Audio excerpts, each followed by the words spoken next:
네, 저희 코로나19 관련해서 두 분의 전문가를 모시고 이야기 나눠보도록 하겠습니다. 김윤 서울대 의료관리학과 교수, 최진봉 성공회대 교수와 함께하도록 하겠습니다. 어서 오십시오. 안녕하십니까. 예, 안녕하세요, 교수님.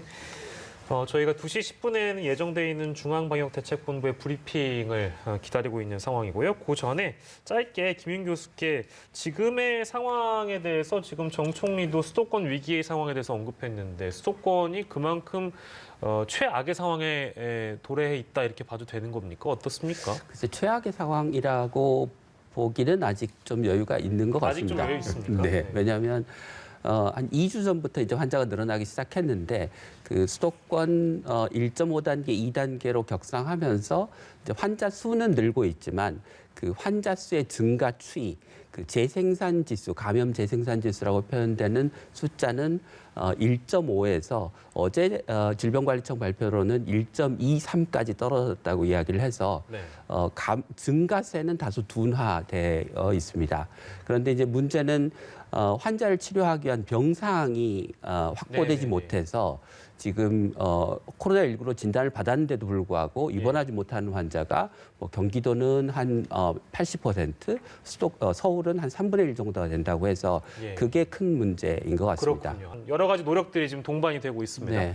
가장 크게 현 상황에서 그래도 우려되는 지점이 있다면 어떤 부분이 혹시 걱정되는 부분이 있으십니까, 교수님? 뭐 한 가지라기보다는 여러 가지가 다 해결이 돼야 지금 확진자 수를 효과적으로 줄일 수 있을 텐데요. 예. 첫 번째는 철저하게 지금 역학조사를 통해서 접촉자 격리가 이루어져야 됩니다. 예. 최근에 N차 감염이 증가하고 있고 역학조사에서 발견하지 못한 접촉자에서 감염이 나타나는 사례들이 늘어나고 있습니다. 예. 두 번째는 요양병원이나 병원, 요양원 등의 시설에서의 집단 감염의 문제를 해결하기 위해서 노력해야 됩니다. 예. 이건 사회적 거리두기로 해결되는 문제가 아니고 예. 정부와 의료기관 시설이 함께 노력해야 해결할 수 있는 문제이기 때문입니다. 세 번째는 앞서 지적한 병상 확보의 문제를 정부가 적극적으로 빨리 해결해야 될 거라고 생각합니다. 예. 예, 알겠습니다. 자, 그럼 저희 백신 이야기도 좀 짚어보겠습니다. 네. 일단 오늘 보도가 나왔는데요. 정부가 최대 4,400만 명 분량의 백신을 확보했다, 도입했다라고 보도가 나왔습니다. 일단 빠르면 내년 2월부터는 들어오게 되는데 해외 제약사 4곳과 계약을 맺은 상황인 거죠? 네, 그렇습니다. 말씀하신 것처럼 사실 처음에 계획은 3천만 명분을 수입하겠다 이렇게 얘기를 했었는데 이걸 좀 늘려서 4,400만 명분을 확보했다 이렇게 발표를 했는데요.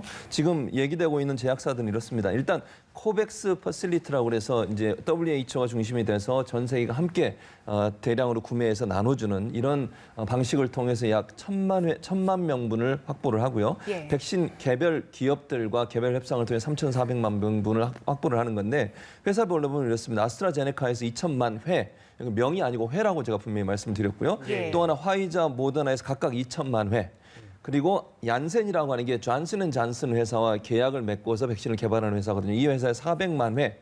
왜 제가 회라고 말씀드렸는 총 합치면 400만 회예요. 근데 예. 제가 4,400만 명분이라고 얘기했잖아요. 예. 약 그 백신 회사마다 1회 접종으로 끝나는 회사 있고 2회 접종을 하는 회사들이 있어요. 그러다 예. 보니까 횟수로 하면 죄송합니다. 횟수로 하면 6,400만 회지만 실제 맞을 수 있는 사람의 숫자는 4,400만 명 예. 분이 수입이 된다 이렇게 보시면 될 것 같고요. 일단 내년 2월에서 3월 정도부터 시작이 될 가능성이 있습니다. 그리고 1분기 안에 접종이 시작될 수 있도록 하겠다고 정부가 지금 밝히고 있는 상황이고요. 예. 이제 만약에 들어오면 그럼 누가 먼저 맞느냐? 기본적으로는 이제 연세가 많으신 분들 그리고 의료인들 그리고 경찰처럼 이제 방역이나 아니면 보안에 연관을 있는 분들이 먼저 맞게 되고요. 예. 임상 결과를 아직까지 즉 백신 개발하면서 임상을 하지 않았던 세대가 어디냐면 소아청소년들이에요. 그래서 소아청소년들은 아마 나중에 맞게 될 것 같습니다. 그래서 초창기에 들어오면 노인분들, 의료인들, 경찰들을 우선 접종하는 것을 계획으로 지금 백신을 수입하겠다 그렇게 밝히고 있습니다. 네, 이렇게 백신을 선구매하게 되면 일단 빠르면 내년 2월 도입인 건데 들어오면 그렇죠. 바로 접종할 수 있는 건가요? 2월 들어오면 바로 접종을 하기로 돼 있지만 일단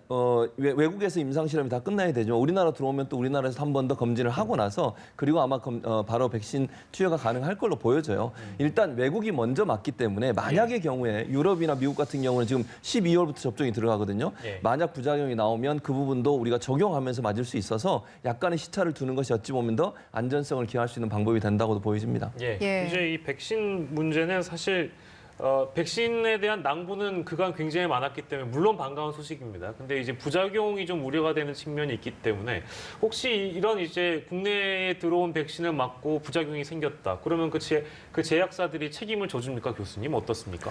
원칙적으로는 제약사들이 책임을 져야 되는데요. 예. 지금 이 경우는 백신 회사들이 면책을 각국 정부들의 요구를 하고 있습니다. 우리는 책임지지 않겠다. 네. 예. 근데 면책의 구체적인 내용에 따라서 좀 이야기가 달라지긴 할 텐데 네. 이게 단기간에 개발된 백신이라 임상 3상 과정을 거치긴 했지만 장기간 예를 들어서 뭐 6개월, 1년이 지나서 어떤 부작용이 생길지는 지금 아무도 모르는 상황이라 예. 그런 상황에서 제약회사가 장기적인 부작용까지는 책임을 지기 어렵다. 예. 그러니 각국 정부가 책임을 져달라 이렇게 요구를 하고 있습니다. 그게 이제 뭐 만국 공통 사안입니까? 네, 모든 정부의 이 글로벌 제약회사들이 다 같이 요구를 하고 있는 상황이라 예. 우리가 별도로 우리는 뭐 면책하지 않겠다 이렇게 이야기하면 아마 백신을 공급받기 어려운 상황이 될 것으로 생각합니다. 그럼 백신 자체에 대한 어떤 안전성에 대해서 좀 부연을 해주신다면, 그러니까 임상 3상이 끝난 어떤 백신들은 대부분 이제 안전한데 이제 네. 부작용이 어쩔 수 없이 생기는 부분도 분명히 존재하다 보니까 네. 이런 뭐 면책에 대한 부분들이 이제 거론이 되는 것 같아요. 네. 안정성에 대해서 좀 부연해 주신다면 어떻게 좀 말씀해 그러니까 주시겠습니까? 1상, 2상, 3상을 거치면서 백신의 안전성을 검증하고 특히 이제 3상 같은 경우는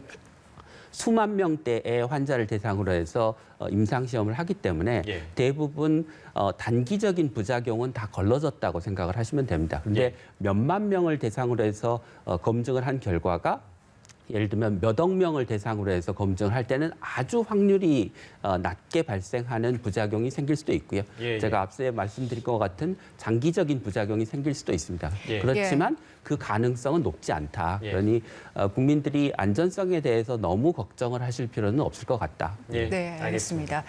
자, 그리고 또 우려스러운 점 중에 하나가 지금 뭐 정총리 주재 회의에서도 그랬고요. 브리핑에서도 들었지만 의료 체계가 붕괴되는 것에 대한 우려가 계속해서 나오고 있습니다. 지금 경기도 신규 확진자 중에 88%가 병상 배정을 못 받고 자택에 있는 상황이라고 하는데 네. 88%가 자택에 있으면 일단 치료도 못 받지만 그 가족분들이랑 같이 지내면서 그럴 또 수 감염 확산의 우려가 있잖아요. 그렇죠. 지금 말씀하신 것처럼 집에 있으면 물론 집에서 철저히 격리하라고 말씀을 드리지만 사실 함께 생활하는 공간을 그렇게 하기가 힘들어요. 마치 뭐 예를 들면 화장실 하나를 같이 공용으로 쓰게 되면 그 확진자가 들어갔다 나오고 소독 다 하고 시간 지나고 나서 사용을 해야 되는데 그렇게 되기가 좀 어려운 부분이 있고 네. 또 물건이나 이런 걸 같이 쓰다 보면 결국은 손이 닿는 곳이 함께 공동으로 닿게 되면 그게 이제 감염의 요소가 될 수도 있기 때문에 상당히 어려운 부분이 있어 사실은 생활치료센터로 격리시켜서 분리하는 게 맞는데 지금 너무 많은 사람들이 확진자가 나오다 보니까 이걸 따라가지 못하는 상황이 됐다고 볼 수 있을 것 같아요. 그래서 경기도도 자체적으로 나름대로 생활치료센터를 확보하고 더 많이 수용할 수 있도록 만드는 노력을 하고 있지만 지금 현재는 지금 감당하기 어려운 상황까지 와 있는 건 분명히 보입니다. 그래서 이런 네. 부분들을 지자체들이 좀 더 적극적으로 이제 확보할 노력을 해야 된다는 생각이 들고요. 예. 그다음에 이제 가정에서 대기한 인력도 한 396명 정도 되는 걸로 알려지고 있고 길게는 뭐 3일까지 기다린 분도 있다. 이런 얘기가 나오고 있는데 이런 부분들을 방역당국이 빨리빨리 조치를 취해 주셔야 더 이상의 확산을 막을 수 있어요. 아무리 조심한다 하더라도 혹시나 조금이라도 방심하게 되면 금방 전파가 될 수 있는 부분이 있기 때문에 또 주위에 있는 분들은 얼마나 불안하시겠어요. 이런 부분들을 좀 처리할 수 있도록 했으면 좋겠고 서울 같은 경우에는 약간 보도하고 서울 국장의 발표 내용이 약간 차이가 있는데 서울도 일부에서는 바로 입원이 안 된다. 예를 들면 생활치료센터에 입원이 안 된다는 주장이 있는데 예. 박유미 서울시 건강국장, 시민건강국장의 말은 현재까지 서울시에서는 환자로 확진되고 나서 입원되지 못하는 경우가 없다라고 밝히고 있어서 이 부분은 약간 차이가 있어요. 그래서 이 부분 확인이 필요한 생각이 들고요. 서울 같은 경우는 지금 8곳의 생활치료센터를 운영하고 있는데 예. 이걸 25개까지 다음 주까지 늘리겠다고 발표를 하고 있고요. 자치구들에게 이 부분을 좀 확보해달라고 요청을 하고 있고 오늘도 한 곳을 더 열어서 340병상이 늘어났고요. 또 이번 주 안에 6곳의 자치구에서 생활치료센터를 늘리기로 해서 지금 확산세가 늘어나고 이 상황에서 적극적으로 대처하려는 노력을 보이고 있다는 점도 참고하실 필요가 있다는 생각이 듭니다. 네, 예. 생활치료센터를 포함해서 또 앞서 말씀해주신 중환자 병상 확충에 대한 부분은 아까 브리핑에서 만나봤습니다만 당국도 심각성을 충분히 인지하고 있는 것 같습니다. 그래서 상급 종합병원과 협의 중에 있다고 하니까요. 좀만 더 기다려봐야 될 것 같고요. 그리고 이태원 얘기를 저희가 잠시 해보도록 하겠습니다. 어제 저희가 짚어보긴 했는데요. 네. 홀덤 펍 이렇게 좀 보도가 됐습니다. 근데 여기 이제 아무래도 뭐 접촉에 대한 뭐 감염 혹은 뭐 비말에 대한 감염 우려가 뭐 여전히 높은 상황이기 때문에 근데 제일 문제는 이제 확진자 중에 뭐 다른 지역에서 오신 분들도 많기 때문에 이 부분이 많이 우려가 되고 있는 것 같습니다. 네. 교수님, 어떻게 보고 계세요? 그 다른 지역에서 온 분이 많으면 이제 전국적으로 확산되는 것도 우려되지만 그 방역 당국의 발표에 의하면 아마 최초 확진자가 그 홀덤 펍을 방문한 이후에 확진되기까지 기간이 한 열흘 정도가 걸렸습니다. 길더라고요. 예. 네. 그러면 그 기간 동안에 많은 접촉이 일어났을 거고 예. 아마 상당수의 감염이 발생했을 가능성이 있는 것 같습니다. 그래서 네. 지금은 아마 소수의 이제 확진자 발견에 그치고 있는데 아마 계속 역학 조사를 하고 접촉자들을 검사하면 확진자 숫자가 좀 늘어나지 않을까 싶습니다. 예. 예, 그리고 코로나 상황과 관련해서 이야기를 나누고 있는데요. 저희가 지금 방역 당국에서는 확산세를 꺾지 못하면 다음 주에 하루 900명까지 확진자가 발생할 수 있다 이렇게 네. 경고를 했습니다. 그렇기 때문에 이제 3단계 적용도 불가피한 상황이다 이렇게 이야기가 나오고 있는데 지금 3단계 같은 경우는 사회 활동을 전면 제한하는 아주 강력한 조치잖아요. 네. 그 판단 시점 언제쯤으로 볼 수 있을까요? 그러니까 보통 이제 그 코로나19 잠복기가 있기 때문에 사회적 거리두기의 단계를 격상하면 그로부터 한 일주일 정도는 지나야 그 효과가 나타나기 시작합니다. 그러니까 오늘부터 어젯밤부터 이제 적용을 시작했으니까 다음 주 화요일 이후에 후반부에 확진자 발생 양상을 봐야 그 거리두기 단계를 어떻게 조정할 것인지에 대한 판단이 가능할 텐데요. 예. 근데 우리가 그 거리두기를 단계를 격상할 때 그 중요한 근거로 삼아야 되는 것은 확진자의 증가 속도이지 예. 확진자의 절대 숫자는 아닙니다. 그러니까 무슨 말씀이냐면 인구 10만 명당 1명 이하의 확진자가 발생하면 미국과 유럽은 가장 낮은 단계로 분류를 하고 있습니다. 예. 근데 10만 명당 1명은 우리나라로 치면 512명입니다. 그러니까 지금 500명, 600명쯤이 생기는 단계가 미국과 유럽의 기준으로 치면 굉장히 많은 확진자가 생기는 단계는 아니라는 거죠. 근데 이게 1,000명, 2,000명, 3,000명 가면 예. 심각한 문제가 되기 때문에 우리가 주의를 해야 되는 거고 만약에 다음 주 후반부에 뭐 600명, 700명대가 되는 거는 저는 괜찮은 상황이라고 생각합니다. 예, 예. 근데 그게 1,000명, 2,000명이 가면 예. 그거는 사회적 거리두기의 단계를 3단계로 올려야 되는 상황이 되는 거죠. 예. 그 이제 가장 최근의 사례로는 이제 오늘인데 평일 네. 검사 대비 절반 정도밖에 못했으니까 네. 산수로만 계산을 해도 곱하기 2를 만약에 한다면 이게 네, 사실 네. 1,000명이 넘어가는 수준 아니겠습니까? 네, 네. 이제 그런 부분 때문에 이제 이런 우울한 전망들이 나온다고 근데 봅니다. 그 부분은 제가 저도 이상해서 예. 방역 당국에 확인을 해봤더니 네네네. 그 검사자를 입력하는 시스템을 정부가 바꿔서 예. 그 입력된 숫자가 적은 것이지 실제 검사 건수가 줄어든 거는 아닐 거라고 이야기를 합니다. 아, 그렇습니까? 네, 그래서 평소와 같이 아마 한 2만 명에서 2만 5천 명 사이를 검사했을 거라고 합니다. 근데 예. 아마 시스템 오류로 예. 그 검사 건수가 적게 입력된 것 같습니다. 알겠습니다. 그 부분은 좀 걱정을 덜어야 될 것 같고 마지막으로 김윤 교수님 보내드려야 되는데 하나만 더 여쭙겠습니다. 저희 단계별 상향 조정하면서 이게 늘 이제 그 논란이 됩니다. 네. 예를 들면 뭐 정부도 뭐 방역, 뭐 경제 다 고려할 게 많다 보니까 뭐 상향 조정하겠다 하면 뭐 이틀 있다가 네. 격상이 되고 네. 뭐 오늘의 경우도 그렇습니다만 그러다 보니까 이게 선제적이지 못하다라는 지적을 하시는 전문가들이 더러 있더군요. 네. 김윤 교수께서는 어떤 설명을 좀 주시겠습니까?